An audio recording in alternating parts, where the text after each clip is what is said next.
Anyway, moving on to Freedom and Nancy Hirschman. Now first, I'm gonna give a quick rundown of Hobbes and Machiavelli. Hobbes and uh, and Machiavelli have fairly clear cut and explicit negative liberty definitions of freedom. Machiavelli obviously didn't have the same terms back then when he was writing, but he basically says as long as you're allowed to uh, be left alone on your villa with your family and do what you like, you're free. So for him, it's very clearly a matter of freedom from oppression rather than freedom to certain things. You obviously, ideally in Machiavelli's world, are going to have civic virtue, are going to go out and have a duty to do things, but it's a matter of um, being forced to do things versus being expected to do things, and they are different. Anyway, for Hobbes, Hobbes also has a negative liberty based theory of freedom. He says that you are free as long as the sovereign is not physically restraining you. He says you're actually consenting to being governed whenever you're not revolting, unless you're basically behind bars. If you have the opportunity to revolt and you're not using it, then you are consenting to being governed. He says fear is consistent with liberty. So basically, you can be afraid of your sovereign, you can be intimidated, but unless you're fighting him, then you're consenting to being ruled. Also, it's worth noting for Hobbes, I mean, it's pretty important for negative liberty, that you are free to do everything that the sovereign does not forbid. So, Hobbes basically just wants everyone to get along and not kill each other, and you have freedom to protection from the sovereign for this purpose. All right, now before we get into Nancy Hirschman, it's important to note, in my opinion anyway, the that these definitions of freedom are pretty simple, and if you're going to be founding a state, you can rely on them to say we will. You can basically give your Bill of Rights of we will not oppress you in any of these areas, and it's kind of timeless, and you can see you can compare how different people were free in different times very easily based on these simple criterions of whether they're being oppressed in certain ways. Um, anyway, moving into Hirschman. Hirschman has a or a very relativistic view of freedom, and she says that freedom is about the choices you can make, and the choices you can make depend on context. And it's not only the ones that you can make; it's the ones that you can reasonably be expected to know about. It's ones that you can do without intimidation. So unlike Hobbes, if you're afraid of something, you're not really as free as you could be. And she has a very kind of protean view of freedom.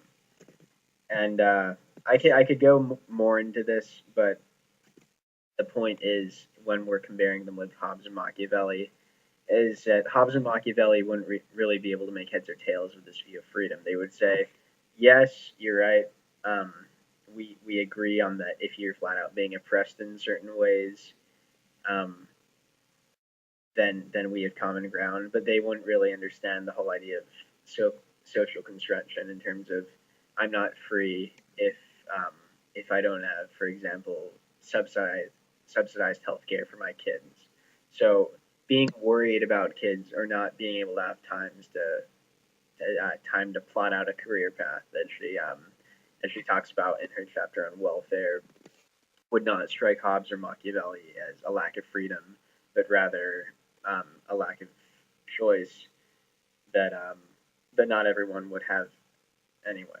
So when I say anyway, I mean Hobbes or Machiavelli. Obviously, they wouldn't have that in their era, and more importantly, they wouldn't be able to apply Hirschman's theory of freedom to any state in time and say, are these people free based on this criterion?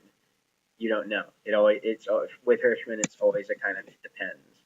And the difficulty here is not that this is a useless theory of freedom. It's pretty useful for for operating, let's say, within Machiavelli's framework, you could to be less free or part of the ruling class, as Hirschman says.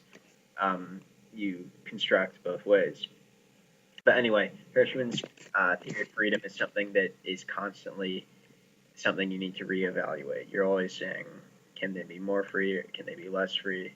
Do they have power to change this? Well, the important difference here, as I was saying with Hobbes and Machiavelli, is that you could not found a state based on Hirschman's theory of freedom. You couldn't say we will guarantee that you will not be X Y Z by the government, because for Hirschman you always need to look at the context and evolve. And this is fine if you end up having institutions allow for you to adapt how your citizens are treated. But I think you also need to have beforehand, before you have Hirschman's kind of discourses about how free you are, you need to have your absolute definition set in that allows for this kind of debate to occur.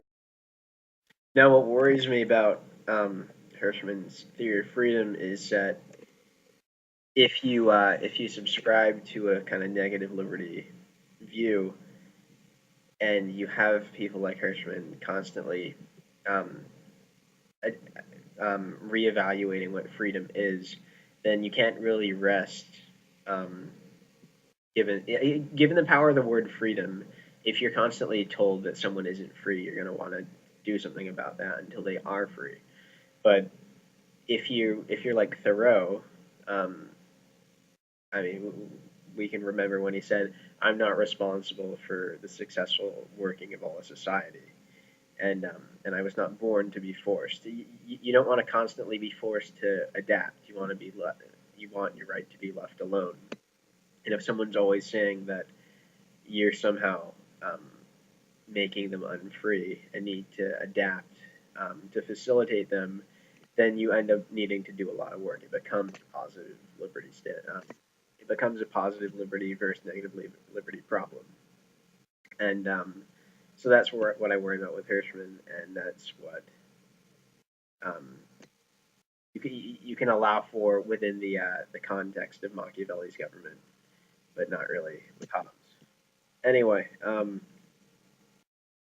this is like 20 minutes of video, although it doesn't feel as rigorous as a paper, so I'm not really sure what else I'm supposed to talk about.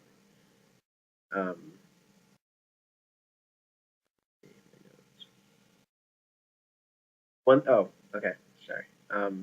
One thing that I would note for again for Hirschman is that if no one's oppressing you physically, if they're not, taking your property or attacking you, it's really confusing for someone to then tell you that you're somehow oppressing them when you don't feel like you're doing anything.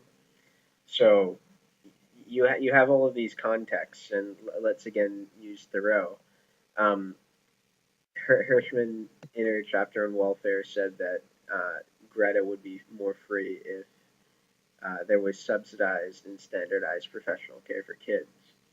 And one of the great things I see of kind of pluralistic democracy is that we can all get along even if we hate each other. For instance, there's a lot of things I don't like about Hirschman. There's a lot of things I don't like about Machiavelli. There's a lot of things I don't like about Hobbes. The whole idea is that you're supposed to have a government in which you're not killing each other over these things. I mentioned this in my first paper, saying that you have competition, be it intellectual or market or aesthetic things, etc. You're always going to have a grand debative thing of what have you, whatever you're going to compare. But as Schmidt says, as long as this doesn't get to the level of the political, you're fine.